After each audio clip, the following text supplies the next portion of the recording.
వేసవి సెలవులయిపోయాయి. భాను, దేవి తిరిగి కాలేజీలో చేరారు. మూడో నెల రాగానే సంపూర్ణని పంపమని ఉత్తరం రాశాడు సుందర్రావు. ఐదో నెలొచ్చే వరకు అమ్మాయి ఇక్కడే ఉండడం మంచిది. బాబు బాగుంటాడు. తర్వాత పంపిస్తానని రామచంద్రయ్య జవాబు రాశాడు. సుందర్రావు తనే బయలుదేరి వెళ్ళాడు. తమ్ముడికి తనకి ఇబ్బందిగా ఉందని చెప్పి భార్యని తీసుకునొచ్చేశాడు. భానుకి కాలేజీ, ఇల్లు, బాబుతో కాలక్షేపం బాగా అవుతోంది. రోజులు అతి వేగంగా గడిచిపోతున్నట్లున్నాయి. వంశీ నవ్వుతున్నాడు. భానుని గుర్తిస్తున్నాడు. భాను కాలేజీ నుంచొచ్చాడు. వదిన పెట్టిన టిఫిన్ తిన్నాడు. వంశీతో ఆటలు మొదలుపెట్టాడు. రెండు చేతులతోనూ ఎగరేసి పట్టుకుంటుంటే వంశీ గలగలా నవ్వుతున్నాడు. ఆ నవ్వు చూస్తుంటే భానుకి మరీ హుషారొచ్చేసింది. ఈసారి మరీ ఎత్తుకు ఎగరేశాడు. వంశీ కీచుమన్న కేకతో కళ్ళు తేలేసి బిగుసుకుపోయాడు. ముఖం నల్లగా అయిపోయింది. భానుకి భయం వేసింది. వదినా, ఓ వదినా, త్వరగా రా! భాను ఆదుర్దాగా పిలిచిన పిలుపుకి వంటగదిలోని సంపూర్ణ, ఇల్లు తుడుస్తున్న రావులమ్మ ఒకేసారొచ్చారు. ఆదుర్దాగా ఏమైందంటూ. రావులమ్మ భాను చేతిలోని వంశీని చూస్తూనే, అమ్మో, ఇలాగైపోయినట్టేటి బిడ్డ అని చేతుల్లోకి తీసుకుంది. భాను, ఏం చేశావు? వంశీ అలా అయిపోయాడేంటి? కోపంగా అడిగింది సంపూర్ణ. నేనేం చేయలేదొదినా, రోజులానే ఎగరేసి పట్టుకున్నాను. నవ్వుతూ నవ్వుతూనే ఇలా అయిపోయాడు. సంపూర్ణ నమ్మలేనట్లు చూసింది. భాను బెకుముఖం వేశాడు. రావులమ్మ పిల్లవాడిని కాళ్ళు చేతులు పట్టుకు లాగి చూసి వెర్రికేక పెట్టింది.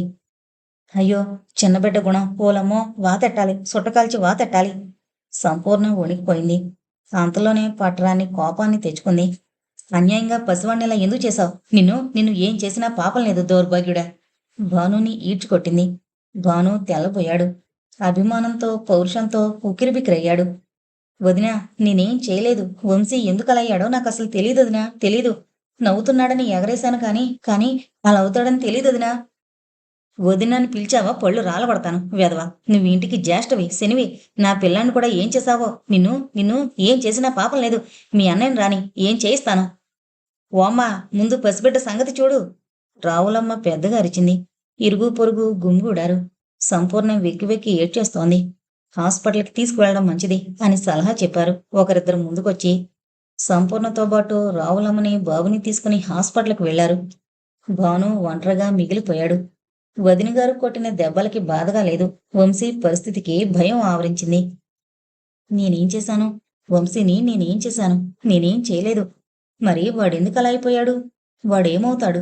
వాడలా నవ్వుతూ నవ్వుతూనే ఎందుకలా బిగుసుకుపోయాడు? ఇప్పుడేం జరుగుతుంది? భగవాన్, మా వంశీకేం జరగకూడదు. వాణ్ణి రక్షించు. వాడంటే అన్నయ్యకి, వదినికి ప్రాణం. వాణ్ణి చల్లగా చూడు భగవాన్. వంశీ, నీకేమైందిరా? నిన్ను నేనేం చేయలేదురా.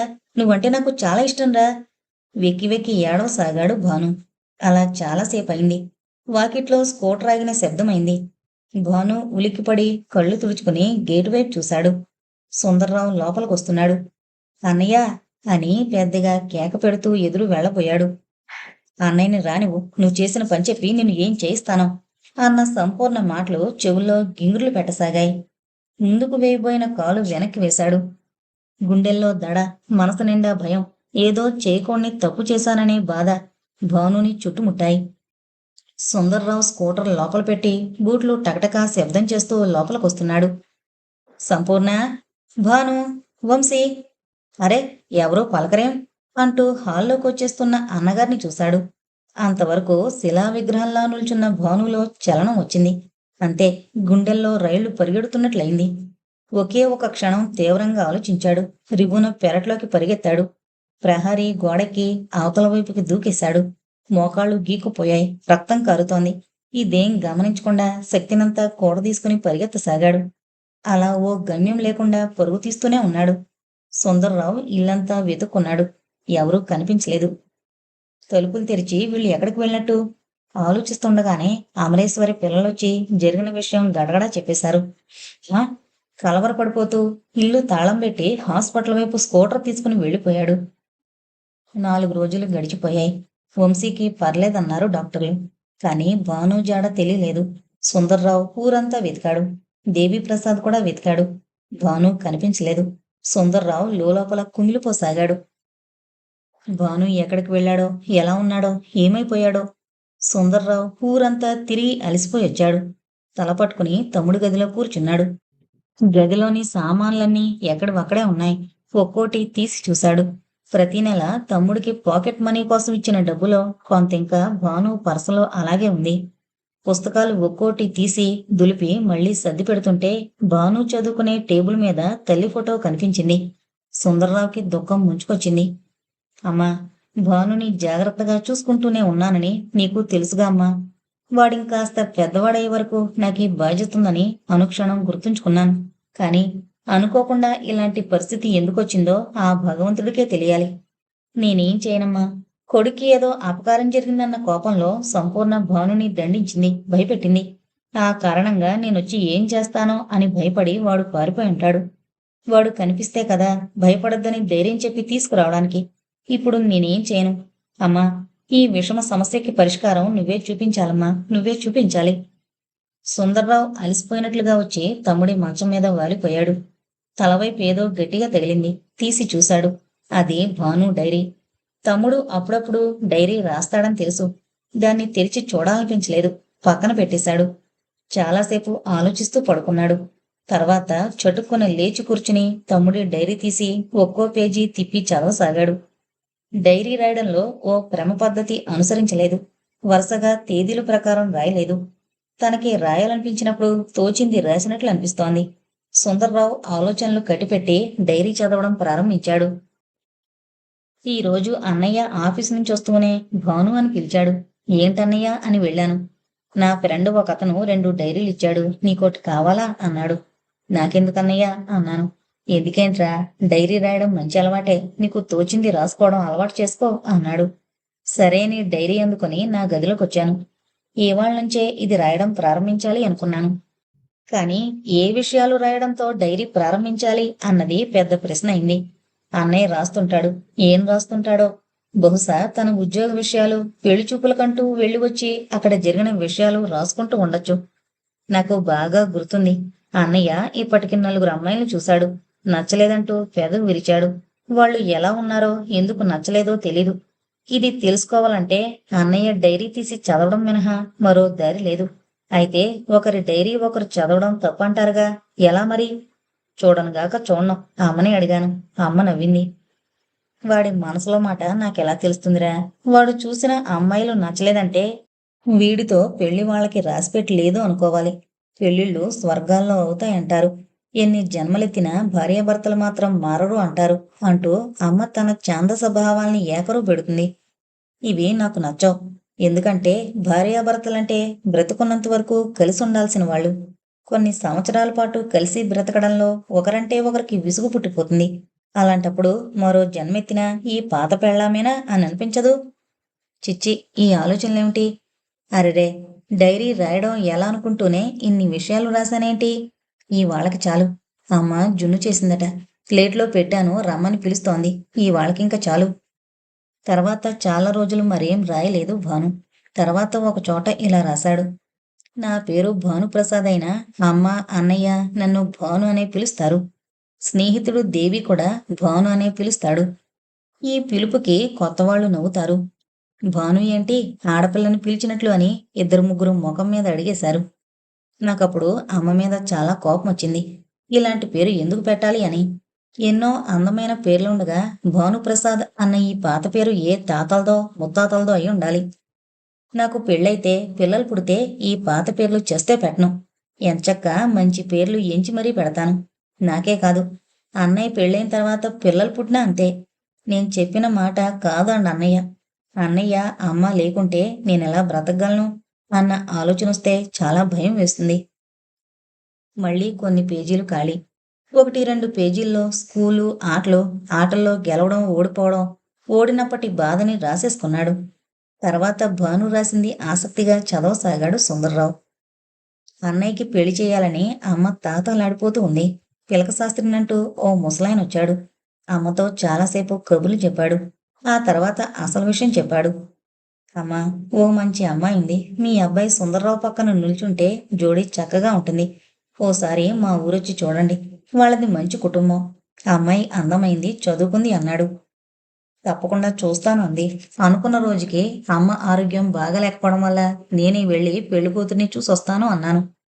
అన్నయ్య పకపకా నవ్వాడు నా మాటకి. అమ్మ కూడా నవ్వింది.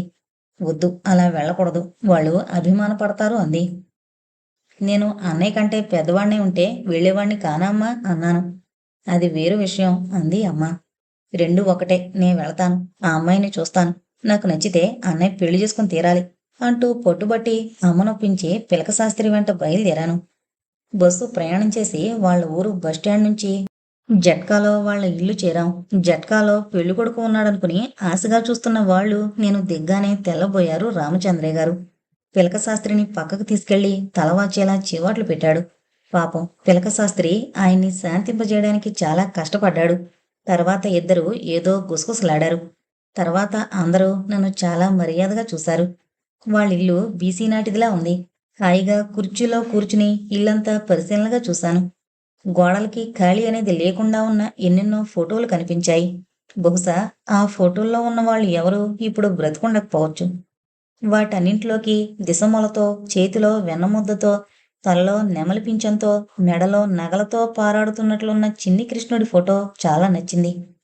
వాళ్ళు పెట్టిన పలహారం చేస్తూ ఆ చిన్ని కృష్ణుణ్ణి చూస్తుండగానే పెళ్లికూతురొచ్చి నా ఎదురుగా ఉన్న కుర్చీలో కూర్చుంది.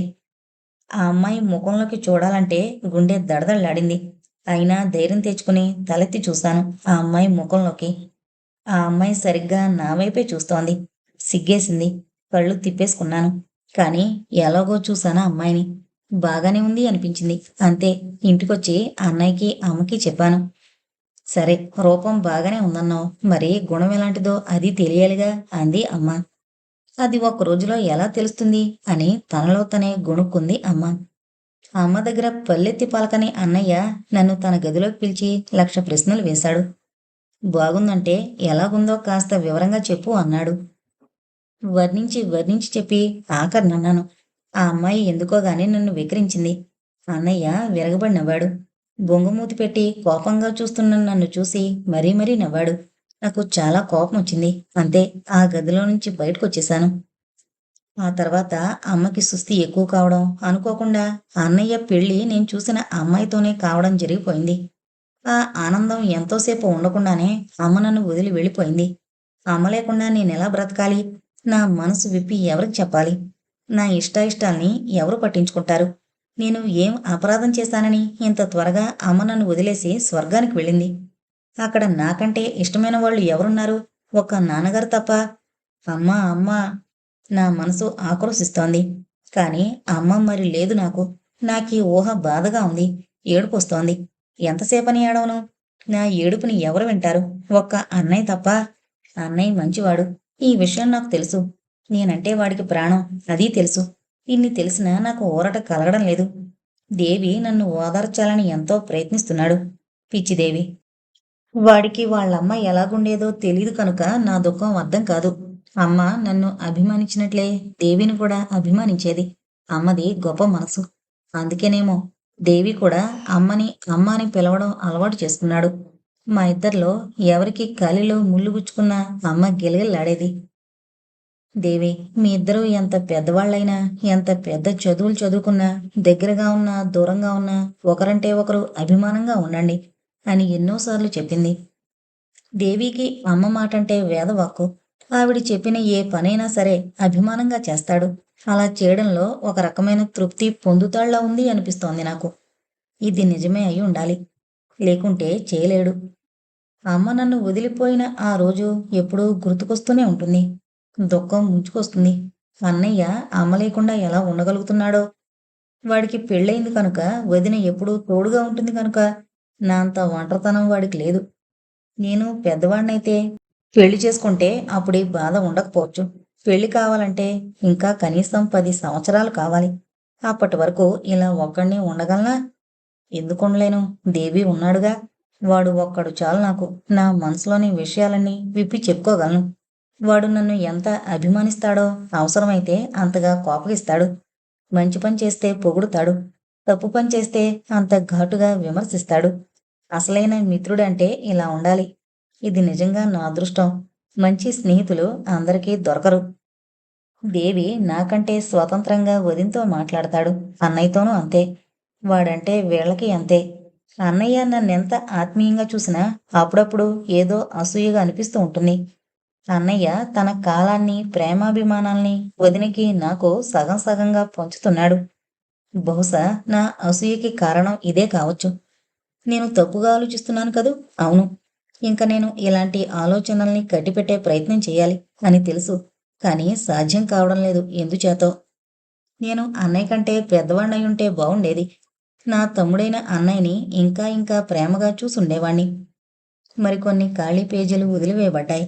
తర్వాత మళ్ళీ రాశాడు భాను. రేడియోలో వస్తున్న పాత హిందీ పాటలు వింటుంటే చాలా బాగుంటుంది. రఫీ అంత బాగా ఎలా పాడగలడో! నాకు సంగీతం నేర్చుకోవాలనుంది.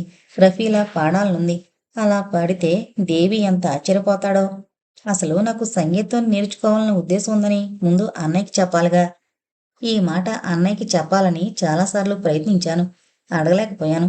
అమ్ముంటే నాకిలాంటి బాధ ఉండేది కాదుగా! నా కోరిక చెప్తే చాలు. ఆవిడ పొంగిపోయి వెంటనే అందుకు మాస్టార్ని మాట్లాడేది. నాకలాంటి అదృష్టం లేకుండా చేశాడు. వదిన ఇంటి పనులు చేసుకుంటూ కూని రాగాలు తీస్తుంటుంది. ఆ కూని రాగాలు నాకు నచ్చవు. నచ్చవు అని వదినకి చెప్తే కలకత్తా కాళీమాతలా విరుచుకుపడిపోదు. చిన్నప్పుడు ఒకసారి జరిగిన సంగతి ఇప్పటికీ గుర్తుకొస్తూనే ఉంటుంది. దేవి నేను స్కూల్ నుంచి వస్తుంటే ఓ అందమైన అమ్మాయి కనిపించింది. ఆ అమ్మాయి అందంగా ఉంది. కానీ వేసుకున్న గౌను ఒంటికి అతుక్కుపోయింది. వంపు సొంపులన్నీ స్పష్టంగా కనిపిస్తున్నాయి. నాకిలాంటి ఫ్యాషన్స్ అంటే అసహ్యం. ఎంచక్కా ఆ అమ్మాయి లంగా, జాకెట్టు, ఓణి వేసుకుంటే ఇంకా చాలా బాగుండేది. నేను పెద్దవాడినైన తర్వాత ఎలాగూ పెళ్ళవుతుందిగా. ఆ పెళ్ళాం ఇలాంటి బట్టలు వేసుకుంటే వీపు విమానం మోత మోగించేస్తాను. ఈ విషయం దేవికి కూడా చెప్పాను.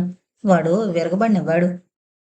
ఇప్పుడే పెళ్ళిని గురించి, పెళ్ళాం గురించి ఆలోచిస్తున్నావురా?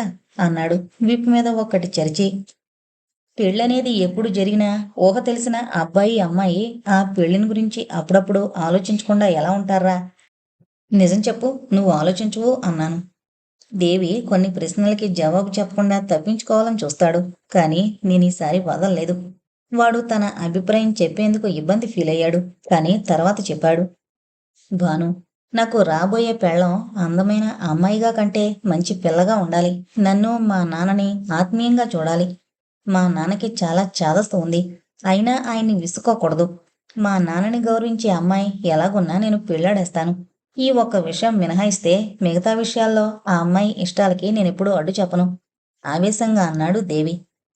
వీడికి వీళ్ళ నాన్నంటే ఎంత అభిమానం. నాకు మా అమ్మంటే అలాగే ఉండేదిగా. కొన్ని పేజీల ఖాళీ తర్వాత నాకు కుక్కపిల్లని పెంచుకోవాలని, దాన్ని గొలుసుతో కట్టేసి సాయంకాలాలు అలా తీసుకుని షికారుగా వెళ్ళాలని కోరిక. ఈ కోరిక తీర్చుకోవాలని చిన్నప్పుడు 2, 3 సార్లు ప్రయత్నించాను. ఓ రోజు అందమైన కుక్కపిల్లని ₹5 పెట్టి కొనుక్కునొచ్చాను. అమ్మకి మాత్రం కొన్న విషయం చెప్పలేదు. ఫ్రెండ్ ప్రెజెంట్ చేశాడని చెప్పాను. అమ్మ అమాయకురాలు నమ్మింది. దాన్ని పెంచేందుకు ఇష్టపడింది. కానీ ఒక్కటే ఇబ్బంది మాకు. కుక్కపిల్లలంటే నాకెంత ఇష్టమో అన్నయ్యకంత అసహ్యం. ఇందుకని అన్నయ్యకి తెలియకుండా దీన్ని పెంచాలని నేను, దేవి విశ్వప్రయత్నం చేశాం. గొలుసు తెచ్చి పెరట్లో మూలగా కట్టేశాం. దానికి వెచ్చగా ఉండేలా గోని సంచి పక్కన పరిచేశాం. ఆకలికి అరవకుండా ముందే పాలు పోసాం. 2 రోజులు చూడకుండా కాపాడాం. మూడో రోజు అన్నయ్య స్నానానికొచ్చినప్పుడే అది అరవడం మొదలుపెట్టింది. అన్నయ్య అటు ఇటు చూశాడు. ఓ పెద్ద కర్ర పట్టుకుని బయలుదేరాడు. భాను అని కోపంగా అరిచాడు. నాకు చాలా భయం వేసింది. అయినా ధైర్యం తెచ్చుకుని దగ్గరికి వెళ్ళాను. దీన్ని తెచ్చింది నువ్వేనా? అన్నాడు. అన్నాను వచ్చే ఏడుపుని ఆపుకుంటూ. దాన్ని దూరంగా తరిమేస్తావా? చావగొట్టేనా? అంటున్న అన్నయ్య ఆ క్షణంలో రావణాసురుడిలా కనిపించాడు. ఈ పెద్దవాళ్ళు ఎంత మంచివాళ్ళైనా కొన్ని విషయాల్లో కాస్త కూడా బుద్ధి లేకుండా ప్రవర్తిస్తారు. వాళ్ళ ఇష్టాల్ని చిన్నవాళ్ల మీద రుద్దాలని చూస్తారు. చిన్నవాళ్ల కోరికల్ని గుర్తించరు. ఇలాంటప్పుడు మాత్రం నాకు చెడ్డ కోపం వస్తుంది. నేను అన్నయ్య కంటే పెద్దవాణ్ణి ఉంటే బాగుండేది. వాడి చెవులు మెలేసి పోరా నా ఇష్టం అనేసేవాణ్ణి. ఇప్పుడు అలాంటి మాట అన్నానా అమ్మ ఊరుకోదు. తప్పురా అలా అనకూడదురా భాను అని మందలిస్తుంది. తప్పు తప్పు.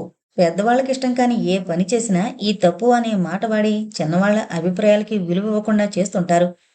కుక్కపిల్లని గురించి అన్నయ్యతో తగ్గు పడ్డాను. అమ్మ ఆశ్చర్యపోయింది. ఏ మాటకి అన్నయ్యకి ఎదురు చెప్పని నేను ఈ విషయానికి ఎందుకలా చేశానో ఆవిడకి అర్థం కాలేదు. మా ఇద్దరిలో పట్టుదలలు పెరిగాయి. అమ్మ మా ఇద్దరిలో ఎవరికీ చెప్పలేకపోయింది. అన్నయ్య కర్ర కింద పారేసి కోపంగా అన్నం తినకుండా ఆఫీసుకు వెళ్ళిపోయాడు. పోతే పోని అనుకుని నేను హాయిగా భోంచేసి స్కూలుకి వెళ్ళాను. దేవితో జరిగిందంతా చెప్పి సాయంకాలం ఇంటికి తీసుకునొచ్చాను. వస్తూనే పుస్తకాలు గదిలో పెట్టి పెరట్లోకి వెళుతుంటే అమ్మ పిలిచింది. భాను, ముందు టిఫిన్ తిను బాబు. దేవి, నువ్వు కూడా రా బాబు. కుక్కపిల్లని చూసి వస్తానమ్మా అని పెరట్లోకి వెళ్ళాను. నా బుల్లి కుక్కపిల్ల లేదు, ఒట్టి గొలుసు మాత్రమే ఉంది. అంతా వెతికి కోపంగా అరిచాను. అమ్మా, నా కుక్కపిల్లేది అని. అమ్మ విననట్లు ఊరుకుంది. నేను ఊరుకోలేదు. ఆఖరికి చెప్పింది. రావులమ్మకి ఇచ్చేశాను. పాలు పోసి పెంచమని చెప్పాను. పాలకి డబ్బు కూడా ఇచ్చాను. నువ్వు అప్పుడప్పుడు వెళ్ళి చూసి వద్దుగానిలే. ఇంకా ఆ విషయం వదిలేయ్ అంది కోపంగా. అన్నయ్య అంటే నీకెందుకమ్మా అంత ఇష్టం అన్నాను కోపంగా. అమ్మ నవ్వేసింది. అన్నయ్య అంటే నాకే కాదు, నీకిష్టం లేదు అంది. నిజం చెప్పాలంటే అన్నయ్య అంటే నాకు చాలా ఇష్టం. కానీ ఇలాంటి కొన్ని విషయాల్లో మాత్రమే అప్పుడప్పుడు కోపం వస్తుంది. అప్పుడు అనిపిస్తుంది, అన్నయ్య నేనే అయ్యుంటే ఇలా చేయను అని. అమ్మ కుక్కపిల్లని వదిలేసిందన్న కోపంతో టిఫిన్ తినలేదు. ఆ రాత్రి భోజనం కూడా చేయలేదు. మర్నాడు నీరసంతో కళ్ళు తిరుగుతున్నా అలాగే స్కూల్కి వెళ్ళాను. అక్కడ క్లాసులో కళ్ళు తిరిగి పడ్డాను. దేవి గాబరా పడి రిక్షాలో ఇంటికి తీసుకునొచ్చాడు. అమ్మ బాగా తిట్టి అన్నం బలవంతంగా తినిపిస్తోంది. అన్నం తింటూనే అన్నయ్యని ఘాటుగా విమర్శిస్తున్నాను. దుర్యోధనుడు, దుశ్శాసనుడు, రావణుడు వగైరా పేర్లతో మరీ విమర్శిస్తున్నాను. అమ్మ అంతా వింటోంది కానీ పెదవి కదపడం లేదు. నాకిది చాలా ఉపయోగంగా ఉంది. అమ్మకి కోపం వచ్చినట్లుంది. లోపలికి వెళ్ళి పెరుగు తెచ్చి నా కంచంలో గుమ్మరించింది. ఈ పెరుగంటే నాకు చాలా ఇష్టం. అందుకని కోపాన్ని క్షణం దిగమింగాను. ఇంకాస్త అన్నం కావాలి అన్నాను. అమ్మకి నవ్వొచ్చినట్లుంది కానీ నవ్వలేదు. అన్నం తెచ్చిపెట్టింది. ఇంకా పెరుగు కావాలి అన్నాను. అన్నయ్య కోసం ఉంచింది కూడా తినేసేయాలన్న పట్టుదల. అమ్మ రోజు అయితే వేయదు. ఇవాళ నాకు కోపంగా ఉందని అన్నయ్య కోసం ఉంచింది కూడా తెచ్చి వేసింది. నాకు తృప్తిగా అనిపించసాగింది. అన్నయ్యకి ప్రతిరోజు రాత్రి పెరుగు లేందే అన్నం గొంతు దిగదు. ఇవాళ అది లేదు. పుల్లని మజ్జిగ వేసుకుని తినలేక ఆప్సోపాలు పడతాడు. తిక్క కుదిరిపోతుంది. ఈ సంతోషం ఎంతసేపో నిలవలేదు. పెరుగన్నం ఎక్కువైంది. పారేయడం అలవాట్లేదు. అలాని తినలేకుండానూ ఉన్నాను. ఇలా అవస్థ పడుతూనే అన్నయ్యని విమర్శిస్తున్నాను. నీకసలు నేనంటే కాస్త కూడా ప్రేమ లేదమ్మా. అన్నయ్య అంటేనే ఇష్టం అంటున్నాను. మూతి నిండా అంటిన పెరుగుని చూసుకోకుండా. నా వెనక ఎవరో చాలాసేపటి నుంచి నిల్చున్నట్లుగా అనిపించి వెనక్కి తిరిగి చూశాను. అన్నయ్య తాపీగా నిలబడి నా మాటలన్నీ వింటున్నాడు. నాకు మరీ కోపం వచ్చింది. అలా చోటు నుండి వినడం సభ్యత కాదు అన్నాను ముక్కు ఎగబీలుస్తూ. ఎదురుగా లేని వాళ్ళ గురించి విమర్శించడం కూడా సభ్యత కాదేమో. Yes correct. ఎస్ కరెక్ట్ అన్నయ్య వెక్కిరింపుగా అంటుండగానే వెనక నుంచి రావులం వచ్చింది. చంకలో పెట్టుకుని తెచ్చిన నా బుల్లి కుక్కపిల్లని నా దగ్గర వదిలింది. అది గునగున నడుస్తూ నా దగ్గరకు వచ్చేసింది. చొప్పున కుక్కపిల్లని తీసుకున్నాను. రావులమ్మ, దీన్ని నీ ఇంట్లో ఉంచుకోమంటే ఎందుకే తెచ్చావు? అమ్మ కోపంగా అంది. పెదబాబు గారు నా గుడిసెకాడికి వచ్చేసినారు. దీన్ని ఇంటికి తీసుకొచ్చేయమన్నారు. మరి నేనేం చేసేది? చేతులు తిప్పుతూ చెప్తోంది రావులమ్మ. అన్నయ్యే వెళ్ళి కుక్కపిల్లని తెమ్మన్నాడా? నమ్మలేనట్లు చూశాను. తను నా వైపే చూస్తున్నాడు.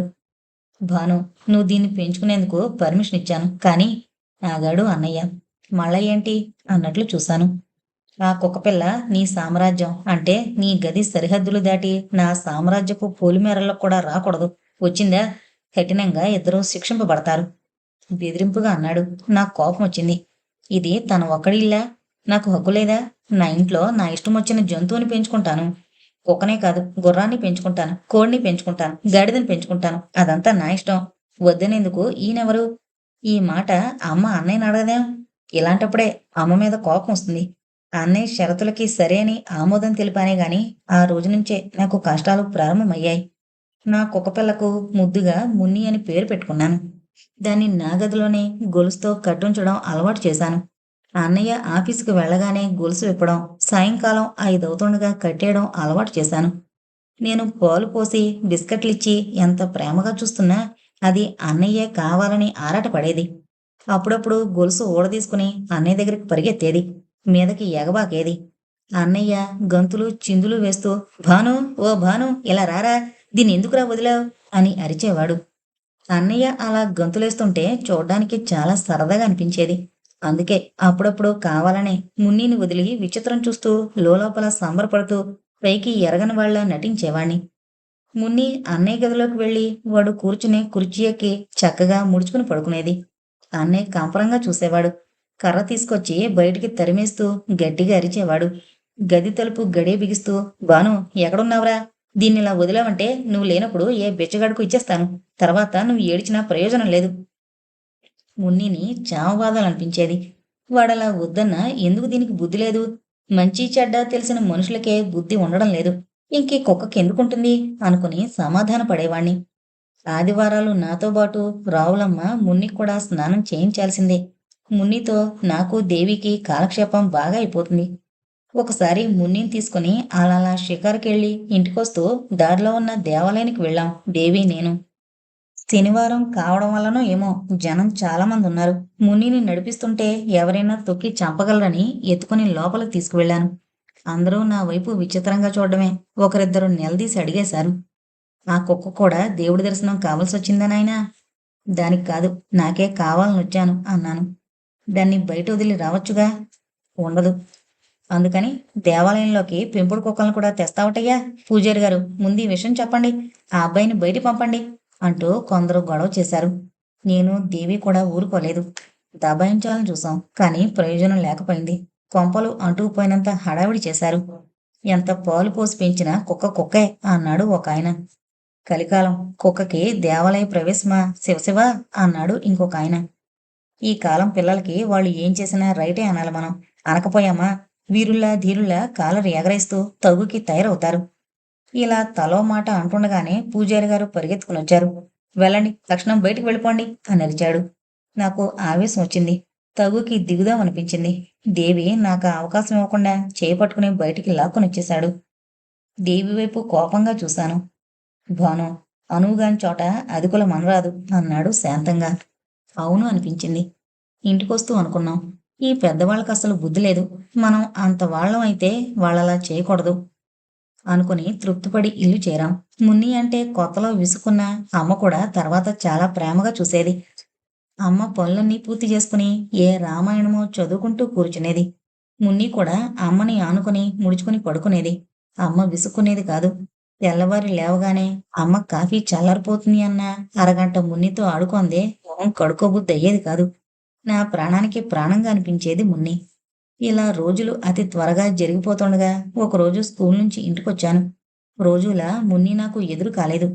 మున్ని అని పిలిచాను. జవాబుగా దాని గొలుసు గలగల శబ్దం కాలేదు. లోపలికొచ్చి ఇల్లంతా వెతుక్కున్నాను. అమ్మని అడిగాను. అమ్మ ముఖం కూడా అదోలా ఉంది. నా ప్రశ్నకి జవాబు చెప్పకుండా ముందు బట్టలు మార్చుకో బాబు అంది. మార్చుకోను. మున్ని ఏది? ముందు చెప్పు అన్నాను. మున్ని లేదు అంది పొడిగా. ఎక్కడికి పోయింది? అదేమన్నా అల్లరి చేసిందా? అన్నయ్యకి కోపమొచ్చి ఎవరికన్నా ఇచ్చాడా? చెప్పు, నీ వెళ్ళి తెచ్చుకుంటాను. చెప్పమ్మా, నాకు తెలుసు అన్నయ్యకి కోపమొస్తే ఇలాంటిదేదో చేస్తాడని అన్నాను ఆవేశంగా. అదేం కాదురా. మరి మళ్ళీ రావులంకిచ్చేశావా? లేదు. మరి నా మున్ని ఎక్కడుంది చెప్పమ్మా. రోజులానే కాసేపు అలా వీధిలోకి వెళ్ళి తిరిగి వస్తుంది కదా అని వదిలాను. ఆడుకునొస్తుండగా మున్సిపాలిటీ వాళ్ళ చేత లారీ కింద పడిపోయింది, చచ్చిపోయింది. అమ్మ చెప్పలేక చెప్పింది. మున్ని లారీ కింద పడిపోయిందా, చచ్చిపోయిందా అని పెద్దగా ఏడ్చాను. అమ్మ ఓదార్చింది. దేవి ఓదార్చాడు. అన్నయ్య మరో మంచి కుక్క పిల్లని తెచ్చిస్తానన్నాడు. వాళ్ళ మాటలేవి నాకు వినాలని లేదు. నా బుల్లి మున్ని నన్ను వదిలిపోయింది. ఇదే బాధ నన్ను దహించింది. ఈ బాధ నుంచి కోలుకునేసరికి 1 రోజులు పట్టింది. అన్నయ్య నిజంగానే ఓ కుక్క పిల్లని తెచ్చాడు నా కోసం. నేను దాన్ని తీసుకోలేదు. వద్దురా, నాకింకేమీ వద్దు అన్నాను. మున్నితో తీయించుకున్న నా ఫోటో టేబుల్ మీద పెట్టుకుని చూసుకుంటూ మనసులోని బాధని మర్చిపోయే ప్రయత్నం చేయసాగాను. మున్ని లేని ఇల్లు బావురుమంటూ ఉంది. దాన్ని కట్టేసే గొలుసు మూలన పడుంది. దాన్ని ఇమ్మని రావులం అడిగింది. నేను ఇవ్వనన్నాను.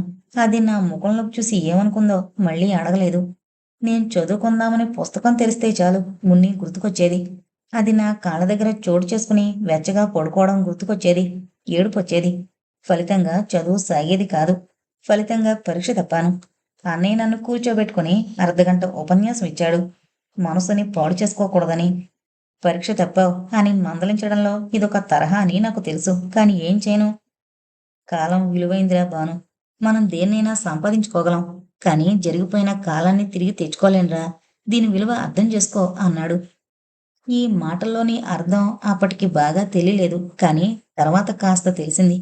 విచిత్రం ఏంటంటే నా కోసం పరీక్ష పాస్ అయి కూడా దేవి ఒక సంవత్సరం చదువు మానేశాడు. మానేసినందుకు చాలామంది చేత చీవాట్లు తిన్నాడు. ముఖ్యంగా తండ్రి చేత దెబ్బలు కూడా తిన్నాడు. అయినా స్కూల్లో చేరలేదు. నా కోసం అలా ఉండిపోయాడు. దేవి నా కోసం తన విలువైన కాలాన్ని వ్యర్థం చేసుకోవడం బాధ కలిగించింది. అంతే. చాలా శ్రద్ధగా చదివి మంచి మార్కులతో పాస్ అయ్యాను. తిరిగి ఇద్దరం స్కూల్లో చేరాం. ఒకరోజు దేవిని అడిగాను. ఎందుకురా సంవత్సరం వేస్ట్ చేసుకున్నావు? నీకోసం అన్నాడు. నా కోసమే, కాని ఎందుకు అన్నాను. భాను అంటూ నా చేతిని ప్రేమగా తన చేతిలోకి తీసుకున్నాడు. చెప్పు. నీ మనస్తత్వం నీకంటే నాకు బాగా తెలుసు. అసలు మున్ని చచ్చిపోయిన దగ్గర నుంచే నువ్వు లోపల బాధపడుతున్నావు. ఫలితంగా నీకన్నిటి మీద శ్రద్ధ తగ్గిపోయింది. అందువల్ల పరీక్ష పోయింది. నేను పాస్ అయ్యాననుకో, నేను మరో క్లాస్కి వెళ్ళాననుకో, నువ్వు ఒంటరివాడు అయిపోతావు. చదువు మీద శ్రద్ధ చూపవు, మళ్ళీ తప్పొచ్చు. అప్పుడు నీకు విసుగొచ్చి చదువునే వదిలినా వదులుతావు. అలా వదిలేస్తే నీ భవిష్యత్తు మాట ఏమిటి? అందుకని దేవి మాట పూర్తి చేయకుండానే వాణ్ణి గట్టిగా కౌగిలించుకున్నాను. నీలాంటి మంచి మిత్రుడు దొరకడం నా అదృష్టంరా అన్నాను. అప్రయత్నంగా నా కళ్ళల్లో నీళ్లు తిరిగాయి. దేవి కళ్ళల్లోనూ నీళ్లు తిరిగాయి. దేవి కళ్ళు తుడుచుకుంటూ అన్నాడు. భాను, నీకు నేను, నాకు నువ్వు ఉన్నాన్రా. మరి దిగులు వదిలేయ్, చదువు గురించి ఆలోచించు. మన తోటి వాళ్ళు మనకంటే ముందుకు వెళ్ళిపోతున్నారు. ఇది గుర్తుంచుకోవాలి. నిజం సుమా, నేను ఇవన్నీ ఆలోచించనే లేదు. ఇంకా చదువులో ఇద్దరం శ్రద్ధ చూపుతున్నాం. ఒక్కో తరగతి పాస్ అవుతున్నాం. రోజులు జరిగిపోతున్నాయి.